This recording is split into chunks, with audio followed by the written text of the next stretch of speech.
നമസ്കാരം ട്രേഡേഴ്സ്, എല്ലാ ദിവസവും വൈകിട്ട് 7 മണിക്കുള്ള മാർക്കറ്റ് ന്യൂസിലേക്ക് സ്വാഗതം. ഞാൻ സിയാദ് ഇല്ലിക്കൽ. ഇന്ന് നിഫ്റ്റി ഇന്നാണ് ആക്ച്വലി അതിൻ്റെ ഓൾ ടൈം ഹൈ ക്രിയേറ്റ് ചെയ്ത ദിവസം. 23,111 ഇന്നത്തെ ഇൻട്രാഡേ ഹൈ. ഇന്നത്തെ ഇൻട്രാഡേ ലോയിൽ നിന്ന് 180 പോയിന്റിൻ്റെ ഒരു സ്പൈക്ക്, ഒരു റാലി നിഫ്റ്റി നടത്തിയിട്ടുണ്ട്. എന്നാൽ മാർക്കറ്റിൻ്റെ അവസാന സമയത്ത് ഫിനാൻഷ്യൽ കമ്പനീസിൽ കണ്ട ഒരു പെട്ടെന്നുള്ളൊരു പ്രോഫിറ്റ് ബുക്കിംഗ് കാരണം ഇന്ന് നിഫ്റ്റി റെഡിൽ അടച്ചു. ITC ഇന്ന് റെഡിൽ അടിച്ചിട്ടുണ്ട്. ബന്ധപ്പെട്ട ന്യൂസ് നമുക്ക് ഡിസ്കസ് ചെയ്യാം. അതുപോലെ തന്നെ വിപ്രോ സെൻസെക്സിൽ നിന്ന് വിപ്രോ പുറത്തായി. ഇതിനെ തുടർന്ന് വിപ്രോ ഏകദേശം ഒരു 2% മുകളിൽ വിപ്രോ ഫോൾ ആയിട്ടുണ്ട്. ഇന്ന് ഒരു സിംഗിൾ ഡേ കൊണ്ട് ഇന്ത്യ വിക്സ് ഏകദേശം ഒരു 27% ഒരു സ്പൈക്ക് ഉണ്ടാക്കി 23 അടുത്താണ് ഇന്ത്യ വിക്സ് നിൽക്കുന്നത്.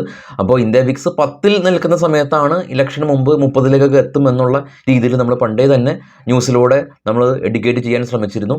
അപ്പോൾ ഏകദേശം ഒരു 30 ഏകദേശം ഒരു പരിസരത്ത് ഇന്ത്യ വിക്സ് എത്തി. അശോക് ലൈലാൻഡിനെ സംബന്ധിച്ച് പോസിറ്റീവായിട്ടുള്ള ന്യൂസുകളുണ്ട്. ഇന്ന് അശോക് ലൈലാൻഡ് 7% സ്പൈക്ക് രേഖപ്പെടുത്തി. ന്യൂസൊക്കെ നമുക്ക് ഡിസ്കസ് ചെയ്യാം.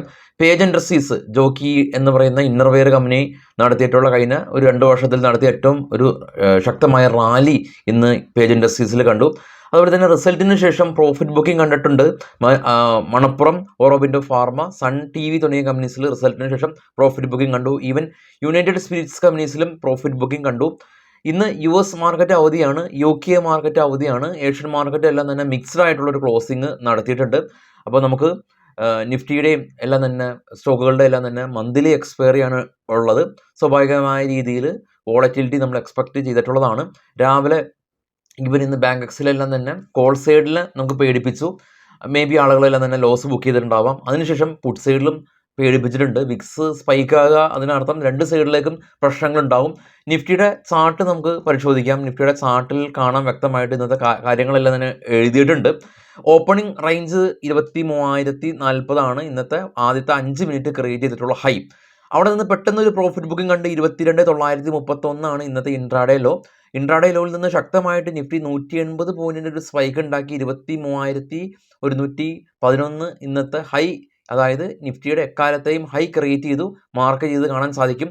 ആ ഹൈയിൽ നിന്ന് ഇന്നത്തെ ഇൻട്രാഡേ ലോ 22,930 ഭേദിച്ച് 22,880 വരെ പോയിരുന്നു. എന്നാൽ പെട്ടെന്ന് റിക്കവറി രേഖപ്പെടുത്തി 22,931 നിഫ്റ്റി വ്യാപാരം അവസാനിപ്പിച്ചപ്പോൾ ഇന്നലത്തെ ക്ലോസിംഗിൽ നിന്ന് 24 പോയിന്റ് നിഫ്റ്റി ഇടുകയും സെൻസെക്സ് 19 പോയിന്റ് ഇടുകയും ബാങ്ക് നിഫ്റ്റി 310 പോയിന്റിൻ്റെ ഒരു റാലിയാണ് ഉണ്ടാക്കിയിട്ടുള്ളത്. പ്രൊപ്പോർഷനായിട്ട് നിഫ്റ്റിയും സെൻസെക്സും ഫോൾ ആയപ്പോൾ ബാങ്ക് നിഫ്റ്റി ശക്തമായിട്ട് നിലകൊണ്ടിട്ടുണ്ട്. കാരണം HDFC ബാങ്കിൻ്റെ ഒരു ശക്തമായിട്ടുള്ള ഒരു റാലിയാണ് കണ്ടത്. ഇന്നത്തെ മികച്ച പ്രകടനം കാഴ്ചവെച്ചിട്ടുള്ളത് നിഫ്റ്റി 50യിൽ റിസൾട്ടിന് ശേഷം Divi's lab 3.5%, IndusInd bank, Axis bank തുടങ്ങിയ ബാങ്കിങ് കമ്പനീസ് ബാങ്കിങ് സെക്ടറിന് ശക്തമായിട്ട് പിന്തുണ നൽകി. അദാനി പോർട്ട് 1%, അദാനി പോർട്ട് സെൻസെക്സിൽ ഇൻക്ലൂഡായി. L&T മൈൻട്രി 1% റാലി രേഖപ്പെടുത്തി. അദാനി എൻ്റർപ്രൈസസിൽ പ്രോഫിറ്റ് ബുക്കിംഗ് കണ്ടു 2.25%. വിപ്രോ നമ്മൾ കണ്ടു, സെൻസെക്സിൽ നിന്ന് പുറത്തായി. വിപ്രോ 2.42% ഇടിഞ്ഞു. ഗ്രാസിമും 2%, ONGCയും SBI ഇൻഷുറൻസും 1%, 2% അടുത്ത് പ്രോഫിറ്റ് ബുക്കിംഗ് കണ്ടു. നമുക്കിനി ഓപ്പൺ ഇൻട്രസ്റ്റ് പരിശോധിക്കാം. ഈ ഓപ്പൺ ഇൻട്രസ്റ്റ് പരിശോധിക്കേണ്ടത് ഈ ഓപ്ഷൻ ചെയ്യുന്ന ആളുകളാണ് എന്നുള്ള തെറ്റിദ്ധാരണയുണ്ട്. അങ്ങനെയല്ല. മാർക്കറ്റ് എൻ്റെ റെസിസ്റ്റൻസ് എവിടെയാണ്, അല്ലെങ്കിൽ മാർക്കറ്റിൻ്റെ സപ്പോർട്ട് എവിടെയാണ് എന്നുള്ളത് ഈ ഇൻവെസ്റ്റേഴ്സും അല്ലെങ്കിൽ സ്വിംഗ് ട്രേഡ് ചെയ്യുന്ന ആളുകളെല്ലാം തന്നെ അറിയണ്ടേ. അപ്പോൾ ഒരു പർട്ടിക്കുലർ സംഗതി അത് ഓപ്ഷൻ ചെയ്യുന്ന ആളുകൾക്കാണ്. ഞാനത് പഠിക്കുന്നില്ല എന്നുള്ള രീതിയിൽ തീരുമാനമൊന്നും എടുക്കേണ്ട, എല്ലാം നമ്മൾ പഠിക്കേണ്ടതായിട്ടുണ്ട്. അപ്പോൾ നേരെ നമുക്ക് ഓപ്പൺ ഇൻട്രസ്റ്റിലേക്ക് വരുമ്പോൾ ആദ്യം ഫിനാൻഷ്യൽ നിഫ്റ്റിയുടെ എക്സ്പയറി ആണ്. ഫിനാൻഷ്യൽ നിഫ്റ്റി നാളെയാണ് എക്സ്പയറി ആവുന്നത്. ഡോട്ടഡ് ലൈൻ കാണാൻ 21,965 സ്പോട്ട് ഉള്ളത്. സ്പോട്ട് എന്ന് പറഞ്ഞാൽ ഫിനാൻഷ്യൽ നിഫ്റ്റി എവിടെയാണോ ട്രേഡ് ചെയ്യുന്നത് അതിനെയാണ് നമ്മൾ സ്പോട്ട് എന്ന് പറയുന്നത്.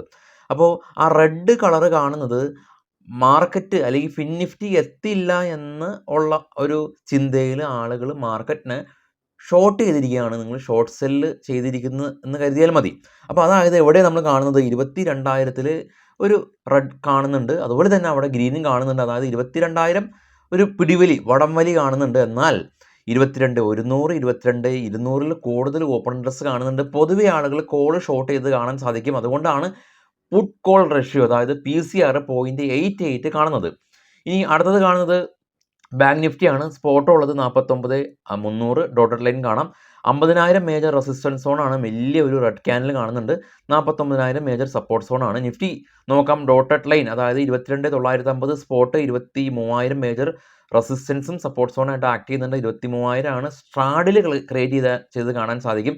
അതുപോലെ തന്നെ 22,500 മേജർ സപ്പോർട്ട് സോണായിട്ട് നിൽക്കുന്നുണ്ട്. നമുക്ക് നേരെ ഗ്ലോബൽ മാർക്കറ്റ് പരിശോധിക്കാം. ഏറ്റവും ടോപ്പിൽ ബിറ്റ്കോയിൻ 600 പോയിന്റ് ഇടിഞ്ഞ് 68,000. കൂടാതെ തന്നെ ഗോൾഡ് $10 സ്പൈക്ക് ചെയ്ത് 23,430 പെർ ഡോളർ പെർ ഔൺസിനാണ് കേട്ടോ. ബ്രണ്ട് ഓയിൽ $82 പെർ ബാരലിനാണ്. ഓസ്ട്രേലിയ ഗ്രീനിലടച്ചു, ചൈന, കൊറിയ, ജപ്പാൻ ഗ്രീനിലടച്ചു. ഡോ ഫ്യൂച്ചർ ഫ്ലാറ്റ് ആണ്. ഇന്ത്യ വിക്സ് കാണാം, സ്പൈക്ക് ആയത് കാണാം 23.19. ഡാക്സ് ജർമ്മൻ മാർക്കറ്റ് പോസിറ്റീവാണ്. CAC 40 ഫ്രാൻസ് മാർക്കറ്റ് പോസിറ്റീവാണ്. UK മാർക്കറ്റ് ക്ലോസ് ആണ്. USA മാർക്കറ്റും ഇന്ന് ക്ലോസ് ആണ്.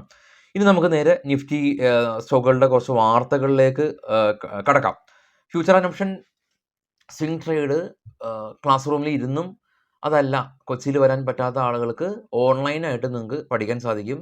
ഏറ്റവും കുറഞ്ഞ ഫീസിൽ നിങ്ങൾക്ക് പഠിക്കാം. താഴെ കാണുന്ന വാട്സപ്പ് നമ്പറിൽ നിങ്ങൾക്ക് ബന്ധപ്പെടാം. ഇനി നമുക്ക് സ്റ്റോക്കുകളുടെ വാർത്തകളിലേക്ക് കിടക്കാം. ആദ്യം ITC ആയിട്ട് ബന്ധപ്പെട്ടുള്ള ന്യൂസാണ്. ITC ഇന്ന് സ്ലൈറ്റ്ലി ഇടിഞ്ഞിട്ടുണ്ട്. കാരണം പ്രോക്സി അഡ്വൈസറി ഫെയിം പറഞ്ഞിരിക്കുന്നത്, ഷെയർ ഹോൾഡേഴ്സിൻ്റെ അടുത്ത് അഡ്വൈസ് ചെയ്തിരിക്കുന്നത് ITC എന്ന് പറയുന്നത്, ITC മൗര്യ എന്ന് പറയുന്നത് ഡൽഹിയിലൊക്കെ ഉള്ള ഏറ്റവും വലിയ, രാജ്യത്തിലെ ഏറ്റവും വലിയ പോഷായിട്ടുള്ള ഹോട്ടൽ ചെയിൻ ഓപ്പറേറ്റ് ചെയ്യുന്ന ഒരു കമ്പനിയാണ് ITC. ITCക്ക് സിഗരറ്റ് ബിസിനസ് മാത്രമല്ല, ആശീർവാദ ആട്ട എന്ന് പറയുന്ന ഈ ആട്ടയ ഫുഡ് ബിസിനസ് മാത്രമല്ല, ഹോട്ടൽ മേഖലയിലും ഇവർക്ക് വലിയൊരു പങ്കുണ്ട്. ഇന്ത്യയിലെ പല ലീഡിംഗ് ആയിട്ടുള്ള ഹോട്ടലുകളെല്ലാം തന്നെ ലീഡ് ചെയ്യുന്നത്, മാനേജ് ചെയ്യുന്നത് ഇവരാണ്. അപ്പോൾ ഇവരുടെ ഹോട്ടൽ ബിസിനസ് ഡീമെർജ് ചെയ്യുക, അതായത് വിഭജിച്ച്, ഇപ്പോൾ റിലയൻസിൽ നിന്ന് ജിയോയൊക്കെ വിഭജിച്ച് പോകും പോലെ വിഭജിക്കാനായിട്ടുള്ളൊരു പദ്ധതി ഉണ്ടായിരുന്നു. എന്നാൽ പ്രോക്സി അഡ്വൈസറി ഫെയിം പറഞ്ഞിരിക്കുന്നത് അത്തരത്തിലുള്ള നീക്കം നടത്തുമ്പോൾ ഷെയർ ഹോൾഡേഴ്സ് അതിന് അനുകൂലിച്ച് വോട്ട് ചെയ്യേണ്ട എന്നുള്ളതാണ്. കാരണം നിലവിലുള്ള ഈ ഹോട്ടൽ ബിസിനസ്സിന് ITC 40% സ്റ്റേക്ക് ഹോൾഡ് ചെയ്യുന്നുണ്ട്. അപ്പോൾ ഇങ്ങനെ വിഭജിച്ചതിന് ശേഷം ഇവർ എന്താണ് ചെയ്യുന്നത് എന്നതിനെക്കുറിച്ച് വ്യക്തമായിട്ടുള്ള മറുപടി പറയാത്തത് കൊണ്ടാണ് ഇങ്ങനെയുള്ളൊരു അഡ്വൈസറി ഫെയിം ഇങ്ങനെയുള്ളൊരു സജഷൻ നൽകിയത്. അപ്പോൾ അത് നിലവിൽ ഒരു സ്ലൈറ്റ്ലി നെഗറ്റീവ് ന്യൂസായിട്ട് കാണുന്നു. അതുകൊണ്ട് തന്നെ സ്റ്റോക്ക് ഇടിഞ്ഞു. ഡോംസ് എന്ന് പറഞ്ഞ ഒരു കമ്പനി അടുത്തിടെ മാർക്കറ്റിൽ ലിസ്റ്റ് ചെയ്യപ്പെട്ട കമ്പനിയാണ്. ഈ കുട്ടികളുടെ എല്ലാം തന്നെ ആർട്സ്, ഈ ഒരു സ്റ്റേഷനറി, പെൻസിൽ, പേന, സ്കെച്ച് അങ്ങനെയുള്ള കാര്യങ്ങളെല്ലാം തന്നെ നിർമ്മിക്കുന്ന കമ്പനിയാണ് ഡോംസ്. 34% ഒരു റവന്യൂ ഗ്രോത്ത് ആണ് ഉണ്ടായിട്ടുള്ളത്. ഗുജറാത്ത് ബേസ്ഡ് ചെയ്തുള്ളൊരു കമ്പനിയാണ്. കമ്പനി 14 ഏക്കർ, ഇവരുടെ റിസൾട്ട് വന്നു, അതാണ് ഓൾറെഡി നമ്മൾ ഡിസ്കസ് ചെയ്തു. മറ്റൊരു ന്യൂസ് ഉള്ളത് 44 ഏക്കർ പുതിയ ഒരു പ്ലാന്റ് ഇവർ എടുക്കുന്നുണ്ട്. ആ ഒരു പ്ലാന്റ് എടുത്ത് ഇത്തരത്തിലുള്ള പ്രൊഡക്റ്റുകളെല്ലാം തന്നെ നിർമ്മിക്കാനായിട്ട് ഒരു ഫർദറായിട്ട് ക്യാപിറ്റൽ എക്സ്പെൻഡിച്ചർ കമ്പനി നടത്തിയിട്ടുണ്ട്. JMR airport company. JMR airport രാജ്യത്തിലെ ഹൈദരാബാദ്, ഡൽഹി തുടങ്ങിയ എയർപോർട്ട് നേരിട്ട് മാനേജ് ചെയ്യുന്ന കമ്പനിയാണ്. അത് മാത്രമല്ല, രാജ്യത്തിലെ ഈ ഒരു ഡൊമസ്റ്റിക് പാസഞ്ചേഴ്സിൻ്റെ എല്ലാം തന്നെ ഭൂരിഭാഗം ഇവരാണ് മാനേജ് ചെയ്യുന്നത്. അദാനി മാനേജ് ചെയ്യുന്നുണ്ട്, JMR എയർപോർട്ട് മാനേജ് ചെയ്യുന്നുണ്ട്. അതാണ് ഒരു ഫാക്റ്റ് ഉള്ളത്. ന്യൂസ് അതല്ല. ന്യൂസ് ഉള്ളത് ജെഫ്രീസ് എന്ന് പറയുന്ന ഒരു റേറ്റിംഗ് ഏജൻസി JMR എയർപോർട്ടിനെ അപ്ഗ്രേഡ് ചെയ്തു, ഇവരുടെ ടാർജറ്റ് അപ്ഗ്രേഡ് ചെയ്തു എന്നുള്ള ന്യൂസാണ്. ആക്സിസൈഡ് ടെക്നോളജി കമ്പനി, ഇവർക്ക് BELന്റെ ഭാഗത്തു നിന്ന് 90 കോടി രൂപയുടെ ഓർഡർ കിട്ടി. ഹൊനാസ കൺസ്യൂമർ കമ്പനി, ഹൊനാസ എന്ന് പറയുന്ന മാമ എർത്ത് എന്ന് പറയുന്ന ഒരു കമ്പനിയാണ്. അപ്പോൾ ഇവർ പുതിയൊരു കോസ്മെറ്റിക് കോസ്മോജെൻസ് ലാബ് എന്ന് പറയുന്ന കമ്പനീനെ അക്യൂർ ചെയ്തിട്ടുണ്ട്. റിലയൻസായിട്ട് ബന്ധപ്പെട്ടുള്ള ഒരു ന്യൂസ്, റിലയൻസ് ആഫ്രിക്കയിൽ, എസ്പെഷ്യലി ഗാന പോലെയുള്ള ആഫ്രിക്കൻ രാജ്യങ്ങളിൽ 5G നെറ്റ്വർക്ക് എക്സ്പാൻഡ് ചെയ്യാനായിട്ട് ഉദ്ദേശിച്ചിരിക്കുകയാണ്. റിലയൻസിന് ഓൾറെഡി തന്നെ അവിടെ ബിസിനസ് ഉണ്ട്. അപ്പോൾ ആ ഒരു ബിസിനസ് എക്സ്പാൻഡ് ചെയ്തിട്ട് 5G നെറ്റ്വർക്കുകളെല്ലാം തന്നെ എക്സ്പാൻഡ് ചെയ്യുന്നതിന് വേണ്ടിയിട്ട് വിപുലമായിട്ട് റിലയൻസ് പദ്ധതികൾ ആവിഷ്കരിക്കുന്നു എന്നുള്ള ന്യൂസ്. ഇതിൻ്റെയൊക്കെ ഭാഗമായിട്ടാണ് കഴിഞ്ഞ ദിവസങ്ങളെല്ലാം തന്നെ റിലയൻസ് റാലി രേഖപ്പെടുത്തിയത്. Actually Anjani Portland cement company loss ഇവർ കുറച്ചിട്ടുണ്ട്. 16 കോടി രൂപയിൽ നിന്ന് 4 കോടി രൂപ ലോസ് കുറച്ചിട്ടുണ്ട്. ഇതവണയും ലോസ് തന്നെയാണ്, പക്ഷേ ലോസ് കുറച്ചിട്ടുണ്ട്. ഷാ മെറ്റാലിക് കമ്പനി, ഇവരുടെ steel infrastructure, railway steel infrastructure plant ഇവർ എക്സ്പാൻഡ് ചെയ്യുകയാണ്. ട്രാൻസ്ഫോമേഴ്സ് ആൻഡ് റെക്ടിഫയേഴ്സ് കമ്പനി ലോകത്തിലെ ഏറ്റവും വലിയ 3ാമത്തെ ഇലക്ട്രിക്കൽ ആർക്ക് ഫർണസ് കമ്പനി സക്സസ്ഫുള്ളായിട്ട് ടെസ്റ്റ് ചെയ്തിട്ടുണ്ട് എന്നുള്ള ന്യൂസ് ഉണ്ട്. ഏജിസ് ലോജിസ്റ്റിക് കമ്പനി, ഇവരുടെ റവന്യൂ ഗൈഡൻസ് കമ്പനി ഉയർന്ന രീതിയിലുള്ള റവന്യൂ ഗൈഡൻസ് കമ്പനി പബ്ലിഷ് ചെയ്തിട്ടുണ്ട്. സ്റ്റോക്ക് ഇന്ന് റാലി രേഖപ്പെടുത്തിയിട്ടുണ്ട്. അശോക് ലെയ്ലാൻഡ് 950 ഇലക്ട്രോണിക് ബസ് ഡൽഹിയുടെ ഭാഗത്ത് നിന്ന്, ഏകദേശം 320 ബസ് ബാംഗ്ലൂരിൻ്റെ ഭാഗത്ത് നിന്ന്, അതുപോലെ തന്നെ മിഡിൽ ഈസ്റ്റിലേക്കും EV ബസ്സുകളാണ് കേട്ടോ അവിടുത്തെ അതാത് രാജ്യങ്ങളുടെ ഈ റെയിൽവേ അല്ല, ഈ ട്രാൻസ്പോർട്ട് മിനിസ്ട്രിയാണ് ഓർഡർ ചെയ്തിട്ടുള്ളത്. അശോക് ലെയ്ലാൻഡും 8% റാലി രേഖപ്പെടുത്തി. ആസ്ട്രൽ മൈക്രോവേവ് കമ്പനിയും ഇവരുടെ റവന്യൂ ഫോർകാസ്റ്റ് ഉയർത്തി 9% റാലി രേഖപ്പെടുത്തി. ഓൾ കാർഗോ ലോജിസ്റ്റിക് കമ്പനി ഇവർ 61 കോടി രൂപ പ്രോഫിറ്റ് ഉണ്ടാക്കിയ കമ്പനിയാണ്. ഇത്തവണ ഇവർ 5 കോടി രൂപ ലോസാണ് ഉണ്ടാക്കിയിട്ടുള്ളത്. ഇലക്ട്രോണിക് മാർട്ട് കമ്പനി 36 കോടി രൂപയിൽ നിന്ന് 40 കോടി രൂപയിലേക്ക് ഇവരുടെ പ്രോഫിറ്റ് ഉയർത്തി. കിർലോസ്കർ ഇൻഡസ്ട്രീസ് കമ്പനി 43 നിന്ന് 63 പ്രോഫിറ്റ് ഉയർത്തി. DCM ശ്രീരാം കമ്പനി 31 നിന്ന് 38 പ്രോഫിറ്റ് ഉയർത്തി.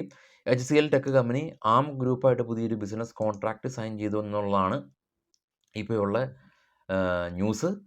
അപ്പോൾ എല്ലാവർക്കും ഒരു നല്ലൊരു വീക്കെൻഡ് ദിനം ആശംസിക്കുന്നു. ന്യൂസ് ഒറ്റ സ്ട്രെച്ചിൽ പറയുമ്പോൾ ചെറിയൊരു ബുദ്ധിമുട്ട്.